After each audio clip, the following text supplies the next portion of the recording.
La familia real de Luxemburgo, en pleno proceso de relevo en el trono, está de luto tras el perecimiento del príncipe Federico a los 22 años, a causa de la enfermedad mitocondrial de Polk. La triste noticia la anunciaba en un comunicado sus desconsolados padres, el príncipe Roberto, primo hermano del gran duque Enrique, y su esposa Julie de Nassau. Y es que en la página web de la Fundación Polk, Federico de Nassau perecía en París. Y en ese mismo comunicado, coincidiendo con el Día Mundial de las Enfermedades Raras, recordando cómo fueron los conmovedores últimos momentos de vida del príncipe Federico, su padre aseguraba que encontró la fuerza y el valor para despedirse de cada uno de sus parientes, de su hermano Alexander, de su hermana Carlota, de su padre y su madre, y sus tres primos, Charlie, Louis y Donald, y hasta de su cuñado Monsour, y por último, de su tía Charlotte y su tío Mark. Ya había dicho todo lo que tenía en el corazón a su extraordinaria madre, que no se había separado de él en 15 años. La Polk, que llevó a partir de este mundo al sobrino del gran duque Enrique, se le diagnosticó cuando tenía solamente 14 años en 2016. Es descriptiva como una enfermedad sin cura ni tratamiento posible. En la ciencia se le explica como un trastorno mitocondrial genético, lo que a su vez provoca disfunción y fallas progresivas en el organismo. Federico, quien perecería el 28 de febrero, a sus 22 años, lo último que le preguntó a su padre fue si estaba orgulloso de él. Y es que también, además de sus padres, Federico tenía una hermana llamada Carlota y un hermano llamado Alejandro, que hoy en día no tienen ningún derecho sucesorio al trono de Luxemburgo. Sin embargo, días después del 28, el día en que pereció Federico, el mundo entero se empezó a preguntar: ¿y quién es la familia? Conformada por Roberto de Luxemburgo y Julie de Nassau. Y así se volvería a repasar su historia de amor prohibido. Y se descubrió entonces que la pérdida de Federico no fue la única tragedia que les ha pasado a Roberto de Luxemburgo y a Julie de Nassau. Su historia de amor comienza a mediados de la década de los años 90, los locos 90, cuando un Roberto y una Julie se conocieron luego de que él se graduara del internado católico World School en West Sussex, Inglaterra, y posteriormente estudiaría literatura y filosofía en la Universidad de Oxford y luego en la de Georgetown en Estados Unidos. Precisamente allí sería el lugar donde el flechazo nació, donde conoció a quien sería su futura esposa, una joven alta, rubia y de ojos muy bonitos, azulados. Roberto, quien era el segundo hijo y único varón del príncipe Carlos de Luxemburgo, mientras que ella, la hermosa Julie, era la hija del doctor Teodoro Ongaro, un urólogo muy famoso y profesor de Harvard. Cuenta la leyenda de que en un reino llamado Luxemburgo, donde el linaje era más valioso que el oro y la tradición dictaba que los príncipes solo podían casarse con damas de linaje real, allá, en ese pequeño país ubicado en el corazón de Europa, donde los valles se entrelazan con colinas suaves y blancas y los bosques susurran historias antiguas. Durante siglos, los monarcas habían impuesto una regla, con mano de hierro, convencidos de que mezclar la nobleza con la plebe traería caos y deshonra a la corona. los reyes habían diseñado un sinfín de trabas para evitar que sus príncipes se enamoraran de mujeres comunes. Vigilaban sus salidas, organizaban matrimonios arreglados y castigaban con el exilio a quienes osaran desafiar su mandato. Pero el destino caprichoso, como siempre, tenía otros planes. Todo sucedió cuando la bruma matutina se elevaba y se dispersaba, dejando al río Alcete en un brillo inigualable. Allá veía los primeros destellos de ese sol. El 14 de agosto de 1968, el príncipe Roberto en Luxemburgo. Era el segundo hijo y único varón del príncipe Carlos de Luxemburgo, el quinto de los 6 hijos de la gran duquesa Carlota y el príncipe Félix, y de Joan Douglas Dillon. La pareja se había casado en 1967 en Southern Park, Guildford, Reino Unido, tras muchos años de luchar, sí, luchar por su amor. Joan Dillon era la hija del secretario del Tesoro estadounidense, Clarence Douglas Dillon. Fue la primera plebeya que se casó con un miembro de la familia real de Luxemburgo. Así que el príncipe Carlos de Luxemburgo sería el primero de los reales luxemburgueses en desafiar aquella tradición, enamorándose de aquella plebeya que, por muy rica que fuera, era plebeya.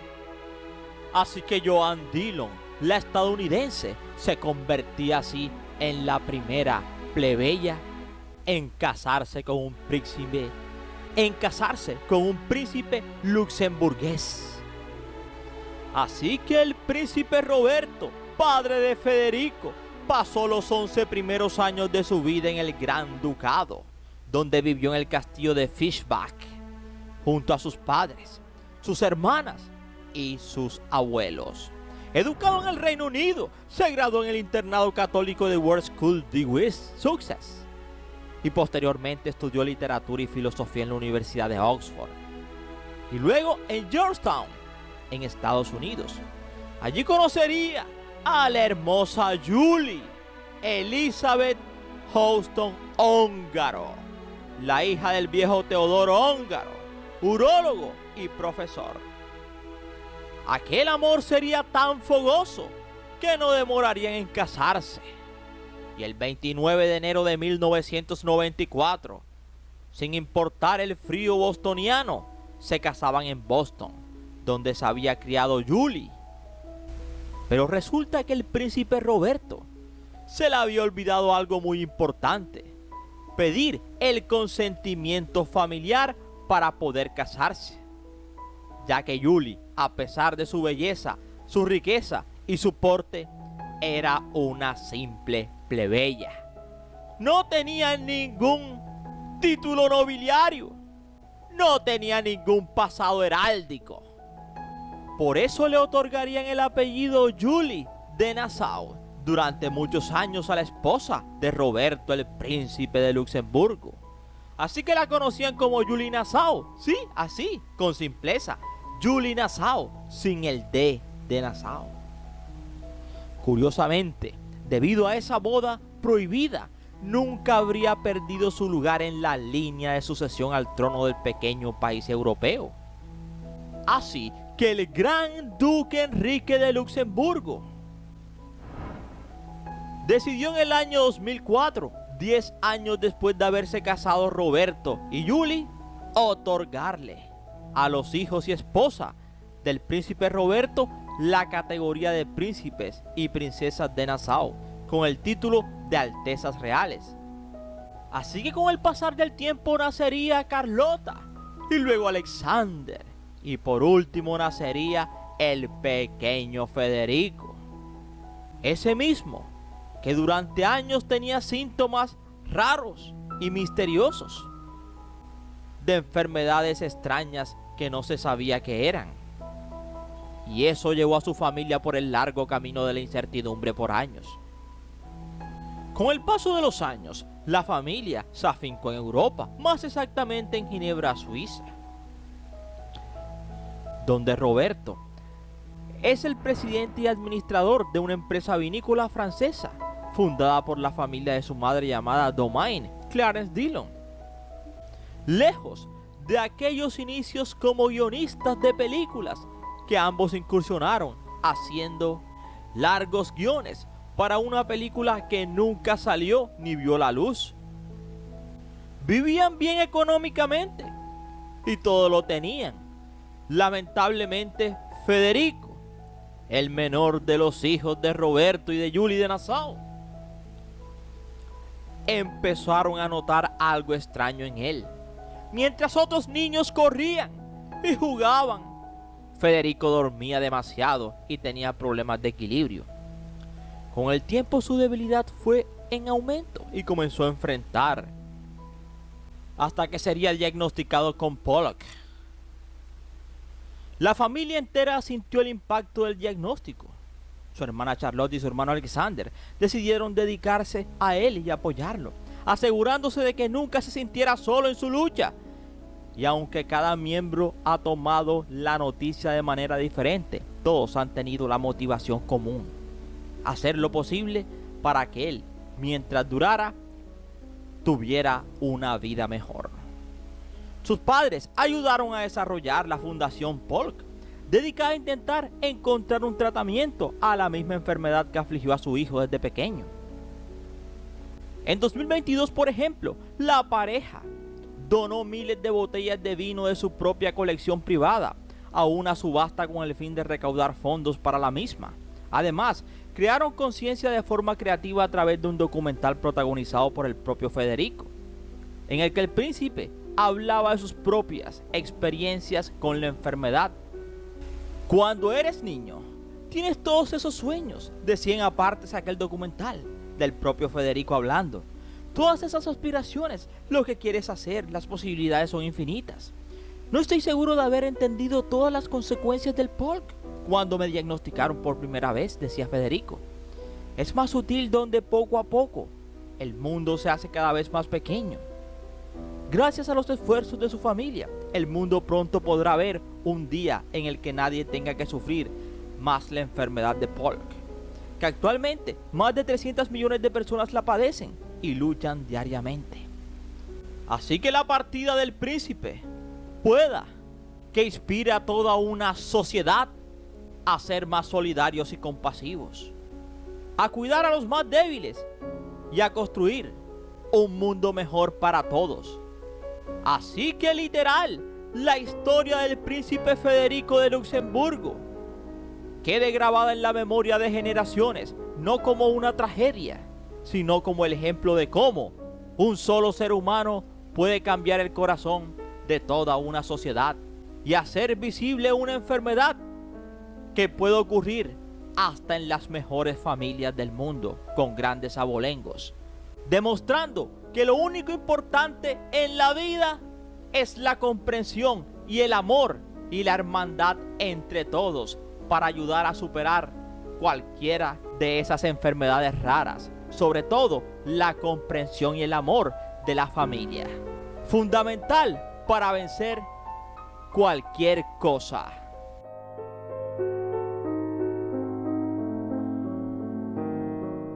Así que si quieres saber un poco más, te invito a que te sientes, a que te relajes y que disfrutes del siguiente video.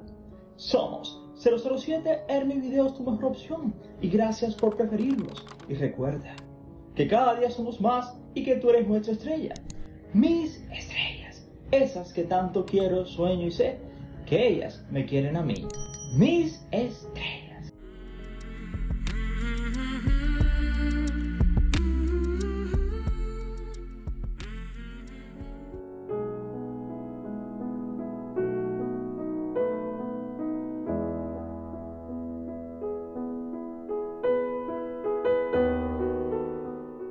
El par de enamorados se casarían el 29 de enero de 1994 en Boston, Estados Unidos.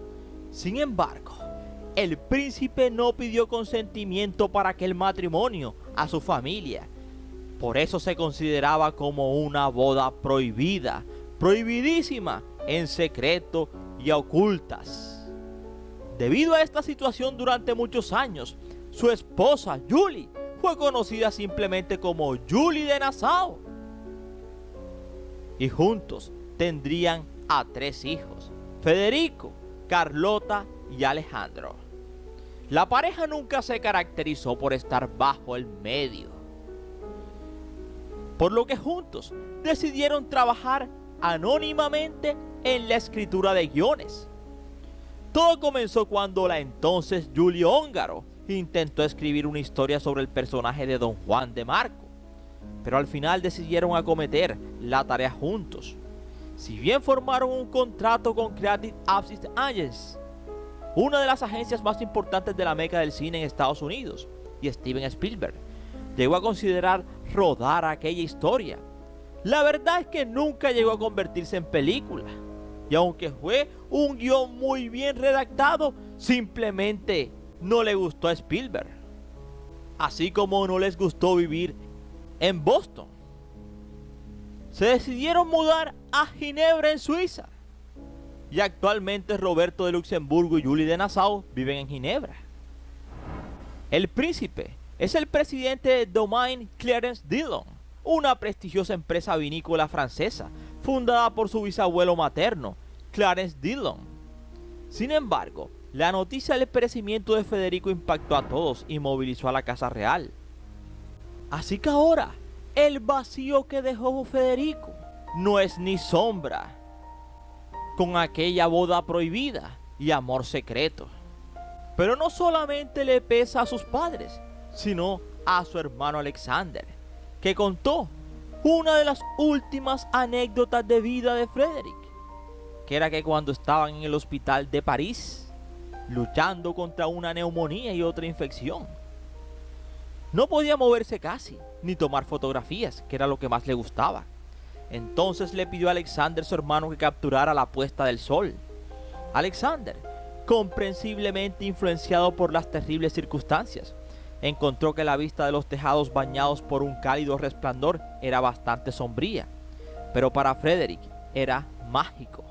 A través de la pequeña ventana cubierta con una malla, vio la Torre Eiffel brillando con su baile de luces cada hora. Le pareció tan hermoso que compartió con sus amigos en el estado. Le abrieron la ventana para que le pegara el sol de frente, y con su brillo prácticamente entraba a raudales en la habitación, calentando la cama donde yacía por última vez Federico, quien solo tenía a su ladito un teléfono. Ese mismo teléfono con una alarma de Duolingo que le significaba el despertar cada vez que sonaba. Tenía muchos recordatorios ahí para sí mismo. Federico, quien había nacido un 18 de marzo del año 2002 y que estaba a punto de cumplir los 23 años de vida, se iba de este mundo luego de luchar contra la terrible enfermedad. Así que se iba de este mundo, se apagaba Federico de Luxemburgo en la ciudad de las luces, París. E irónicamente, en esa misma ciudad, su luz se apagó para siempre. Yo soy Ernie y aquí termina esta historia. No sin antes decirte gracias por preferirnos y recuerda que cada día somos más y que tú eres nuestra estrella, Miss Estrella.